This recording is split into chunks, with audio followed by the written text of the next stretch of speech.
Risk भी मेरा अल्लाह ही देता है, इल्म भी अल्लाह देता है, रिस्क भी। बड़े बड़े फकीरों को मालदार होते देखा, बड़े बड़े मालदारों को फकीर होते देखा। बड़े बड़े, मेरा एक बड़ा सखी किस्म का सज्जन है, बड़ा प्यारा है, मैं उसे सखी मानता हूँ। मैंने अपनी परेशानियों के दिनों में भी उस शख्स को सखी देखा। एक दिन रात को मुझे टेलीफोन करके कहने लगा, किधर हो? मैंने कहा मैं घर हूँ। नहीं, अक्सर सफ़र में होते हो ना? और मैंने कहा तबीयत कैसी है? ठीक है, बस हाल चाल पूछना था। मैंने समझा, मैंने कहा यार ये कोई मसला है, वरना रात के 2 बजे कोई हाल पूछने को फ़ोन तो नहीं ना करता, कोई मतलब ऐसा तो मसला नहीं ना। तो मैंने बैक कॉल की, मैंने कहा यार मेरी बात सुन, मसला क्या? कहने कुछ नहीं दिल कर रहा था। मैं कहा मेरी गल सुन, रहे हैं असी 4-5 साल कट्ठे, मैं तेन जानना, असल बात कर। कहने लगा मकान भी बड़ा है, सारा कुछ ठीक है, पर वो बड़ा ही बेनियाज है। कुछ हालात इस किस्म के आ गए हैं कि लोगों को बताऊं भी तो लोग मानने को तैयार नहीं। ज़्यादा नहीं, मुझे ना थोड़े से पैसों की ज़रूरत है, कोई 15-20 हज़ार अगर मिल जाएं, मेरी ज़रूरत। आप यकीन करें मैं रोता रहा सारी रात। मैंने कहा मेहरबाना तेरा किस तरह करांगे, इससे लेके ज़माना इस्तेमाल करता था, पर बेपरवाही वेख ना सज्जड़ दी, जिथे किसे दी पेश ना जावे, उन्हें ताजा वाले दर दर रोले ते मंगते तख्त बिठावे। सजना किसे नू कारा मिल दई, कोई काबे खाली आवे। वल्लाहु खैरुर राज़िकीन, वो कहते तू दाएं बाएं ना जा, रिस्क तो तुझे मैं दूंगा, मैं हूं बेहतर रिस्क देने वाला। बड़े बड़े बादशाह, बड़े बड़े शहनशाह, बड़े बड़े लोग, हाथों में कासे, फकीरियाँ। उम्मे रबिया क्या करती थी, बड़ी नेक और साले खातून थी। वो कहती हैं कि मैं ना बड़े अमीर आदमी की बीवी थी, अपने शौहर के साथ छत पे बैठी थी तो नीचे फकीर मांगने वाला आया। उसने बड़े दर्द से सदा की तो मैंने अपने शौहर से कहा कुछ दे दे। कहा दफा कर, इन लोगों ने धंधा बनाया हुआ है। कहती मैं मेके से भी बड़ा माल लेके आई थी, मेरे माँ बाप बड़े अमीर थे, तो मैंने ना चोरी अपने खामा से नज़र बचा के बाथरूम जाने के बहाने गई और नीचे जाके 5 दिनार मैंने उस फ़कीर की हथेली पे रखे। कहते उसने 5 दिनार देखे, फिर मेरी तरफ देखा तो मैंने उसकी आंखों में आंसू चमकते देखे। कहने लगे बीबी रब तेरा भला करे, मैं 3 दिनों का भूखा हूँ। कि वो चला गया, मैं घर आ गई। जब बाहर आई तो मेरा शौहर कहने लगा तू इतनी अब इतनी तू तेज़ हो गई है और तू इतनी खुद मुख्तार हो गई है, मेरे बगैर पूछे माल खर्च करेगी, जा तुझे 3 तलाकें।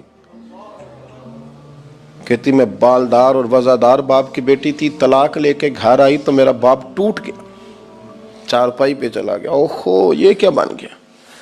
कहती बड़ी तकलीफ रही।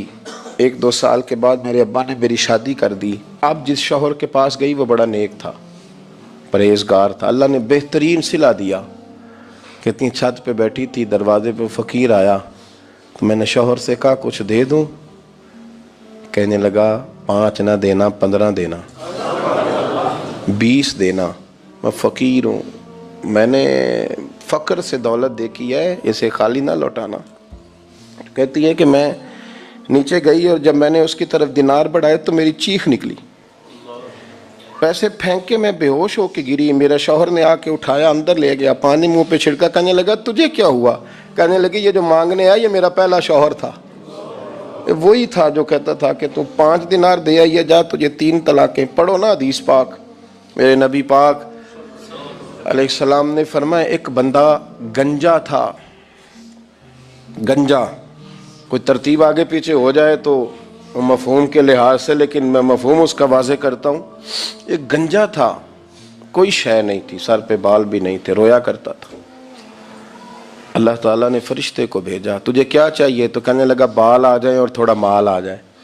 फरिश्ते ने हाथ फेरा तो बाल भी आ गए, तो बकरियां भी आ गईं, लाइनें लग गईं, माल ही माल हो गए। दूसरे के पास गया, वो कोड़ा था, उसको जाके कहा क्या चाहिए? कहने लगा शिफा हो जाए और कुछ अल्लाह ताला आसानी कर दे। शिफा भी हो गई, गायें भी दे दी, भैंसें भी दे दी, माल ही माल हो गए।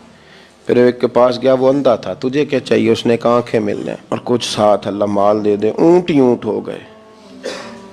जब बड़ा नवाज दिया तो फिर मालिक ने इम्तिहान लेने का इरादा किया।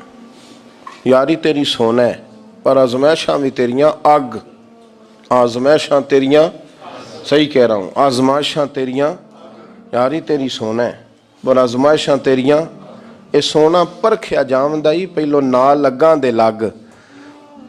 اللہ نے فرمایا آزمائش کرو۔ سب سے پہلے گنجے کے پاس آئے، اسے کہا اللہ کے رستے میں کچھ دیکھا نہیں لگا، میرے خرچے ہی بڑے ہیں، دیکھو تو صحیح کتنی مشکل میں وقت گزارتا ہوں، حال ہی کوئی نہیں۔ تو اس نے کہا میں نے تو سنا ہے تو گنجا اور بھوکا ننگا تھا۔ کہنے لگا میں تو جدی پشتی رئیس اعظم ہوں، تو یہ کس پاگل نے کہا ہے بھاگ جا؟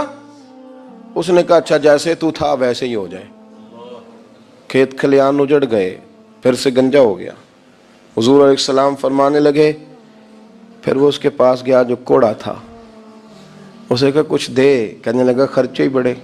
اب پوچھ لیں کسی امیر آدمی سے، کہے گا چکی کے نیچے ہاتھ ہے میرا، میرے سے زیادہ تو اب پریشان بندہ ہی کوئی نہیں، کیا بتاؤں آپ کو، اتنا ٹیکس ہے، اتنا جرمانہ ہے، فلانی شے، بڑا کچھ گنواتے ہیں لوگ۔ اس نے کہا میں نے تو سنا تو پہلے کوڑا تھا۔ اس نے کہا اچھا دوڑ جا، میں تو رئیس اعظم ہوں، دادا بھی پردادا بھی اور ساری نسل ہی۔ اس نے کہا اچھا جیسے تو تھا ویسے ہی ہو جائے۔ پھر وہ گیا اندھے کے پاس اور جا کے کہا اللہ کے نام پہ کچھ دے۔ تو کہنے لگا رب کے نام پہ؟ یہ کھڑے ہیں اونٹ جتنے تیرے دل کرے لے جا۔ اس نے کہا کیا معنی اس بات کا؟ کہنے لگا یار تجھے کیا بتاؤں، میں تو اندھا تھا، میں نے تو کبھی دنیا دیکھی نہیں تھی، پھر اس کریم نے فضل کیا تو مجھے بڑا کچھ دکھایا، میں کیا بتاؤں، میرا دل کر رہا ہے کہہ دوں کہ پھر اس نے کعبہ دکھایا، پھر اس نے روضہ رسول دکھایا، پھر اس نے ریاض الجنہ کے سجدے دکھائے، پھر اس نے اپنے محبوب کے دروازے کی رونقیں دکھائیں، اس نے بڑا کچھ دیا، اس نے بڑا نوازا۔ میرے پاس تو شاید میں بدکار پرانا خادم، کسے در ملی نہ ٹوئی، واصف یار نے نظر جو کی تھی پھر واصف ہی ہوئی، یہ تو اس کا کرم ہوا۔ تو یہ وہ کہنے لگا تو اللہ کے نام پہ جان مانگ، میں وہ بھی دینے کو تیار، میرے پاس تو شے ہی کوئی نہیں تھی، مجھے تو اپنا پتہ ہے، میں تو کوئی شے نہیں تھا، کچھ نہیں تھا میرے پاس، یہ تو ان کا کرم ہے کہ رخ ان کا ادھر ہے، اور مختصر سی میری کہانی ہے، یہ جو بھی ہے ان کی مہربانی ہے۔ تو وہ کہنے لگا میں بھی کچھ لینے نہیں آیا تھا، تیری آزمائش ہی کرنے آیا تھا، تیری عزتیں بھی سلامت رہیں گی، تیرا مال بھی سلامت رہے گا، تیری شفا بھی۔ اپنی زندگی میں کبھی بھی اللہ کی بارگاہ سے توجہ ادھر ادھر نہ کریں، چھوڑیں لوگ کیا کر رہے ہیں، دنیا کیا کہہ رہی، کبھی بھی اپنی توجہ دائیں۔ ہمارا یہ مسئلہ بن گیا کہ ہماری سیاست ہے، ہماری دنیا داری ہے، ہم بندوں کو راضی کرنا چاہتے ہیں، ہم دیکھتے ہیں کون کس طرح، اور آپ یقین کریں آپ تھک جائیں گے، بندے راضی نہیں ہوں گے، وہ نہیں راضی ہوتے، آپ ان کو منا کے لائیں گے تو ادھر والے نکل جائیں گے، ادھر کو منائیں گے تو ادھر والے نکل جائیں گے۔ اس چکر سے باہر آئیں، اس رب کو راضی کریں جو فرماتا ہے ان الذین آمنوا وعملوا الصالحات سیجعل لهم الرحمن ودا۔ فرمایا تو ایمان لانے کے بعد نیک عمل کر، میں لوگوں کے دلوں میں تیری محبت پیدا کر دوں، رحمان لوگوں کے دلوں میں محبت ڈال دے گا، اللہ لوگوں کے دلوں میں۔ اپنی نظر ہمیشہ اپنے رب پہ رکھیں، اتنی لمبی چوڑی دنیا داروں سے امیدیں نہ وابستہ کریں۔ میں نے دیکھا ہے لوگ کاسا لیسی کرتے ہیں، کبھی اس کے دروازے پہ کبھی اس کے دروازے پہ، ان چکروں سے باہر آئیں اور اپنے رب کی بارگاہ کی طرف توجہ کریں، استغفار شوق سے پڑھا کریں، اور اکیلے میں نہ، اکیلے میں حضرت رئیس المتکلمین مولانا نقی علی خان صاحب رحمۃ اللہ نے لکھا ہے کہ فرعون 500 سال حکومت کر گیا، یہاں تو 5 سال کی حکومت کی پیر لڑکھڑاتے ہیں، 500 سال۔